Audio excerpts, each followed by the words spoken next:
Hey everybody, it's Mike Young, lifestyle nutritionist with aPlantBasedDiet.org. Welcome to chapter 124 of my book, Live to 150. This one's on whole grains, specifically focusing on rice and pasta, because I want to talk about these things. Obviously, rice and pasta, you're not going to eat raw.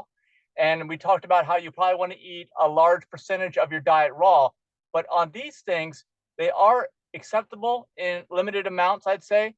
But you also want to make sure you're getting whole grain versions and, of course, fully organic, chemical free versions of these. So for rice, you don't want to go with the white, you want to go with the brown.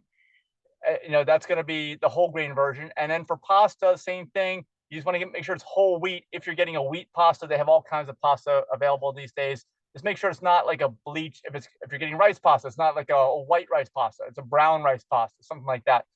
That's what you got to be concerned with, because as long as you have these foods, yes, they're less than optimal. Rice is probably better because it's actually the whole plant, and other things that can be acceptable substitutes for that, such as quinoa and lentils and other beans and for rice.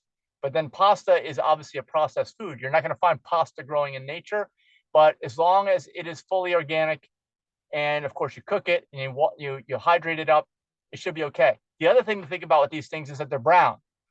And I had a chapter, if you read it already or listened to it or watched it, that brown is not what you want to do. You want to kind of use our food pyramid, our triangular food pyramid, and you want to get all those colors in there, dark greens and the bright, vibrant colors that you can see with your eyes.